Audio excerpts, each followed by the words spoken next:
জয়গুরু দাদা ও মায়েরা, আজকে আপনাদের শ্রী ঠাকুরের একটি ভিডিও শোনাবো, যেখানে শ্রী ঠাকুর অপকর্ম করেও কি মানুষ ঠাকুরকে নিয়ে চলতে পারে তার কিছু আলোচনা আপনাদের মধ্যে তুলে ধরব।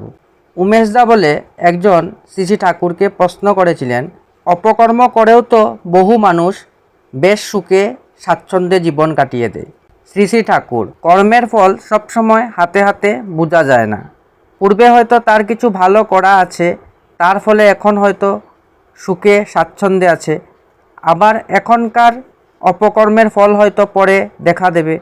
তবে মানুষ ইষ্টার্থী হলে তার ভালো মন্দ সব কিছুকেই ইষ্টার্থ পূরণই করে তুলতে চায়, আর ওই মহড়ায় পরে তার সব কিছুর একটা শুভ নিয়ন্ত্রণ হতে থাকে। তাই বলে সদ্গুরু লাভ হলে কর্মফল বদলে যায়। উমেশদা, আপনি বলেছিলেন সদ্গুরু লাভ হলে কর্মফল বদলে যায়, কেমন করে সেটা সম্ভব হয় যদি বুঝিয়ে বলেন? শ্রী ঠাকুর, ধরো তোমার কর্মফল এমন আছে যে একটা সময় তোমাকে বাড়ি ছাড়া হয়ে পথে পথে ঘুরতে হবে।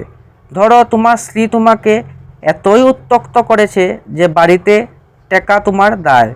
তোমার তখন পথে পথে ঘোরা ছাড়া উপায় নাই। তুমি হয়তো সদ্গুরু গ্রহণ করেছ এবং যাজনশীল।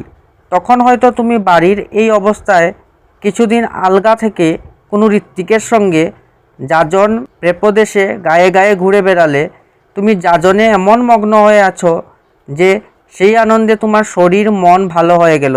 যে সময়টা খুব দুঃখে কাটা উচিত ছিল, ইষ্টার্থ প্রতিষ্ঠার হিল্লেম পরে সেইটি পরম আনন্দের হয়ে উঠল। এইরকম হয়। উমেশদার মুখখানি আনন্দে উদ্ভাসিত হয়ে উঠল। তিনি হেসে বললেন, আপনি আমার খবর জানলেন কি করে?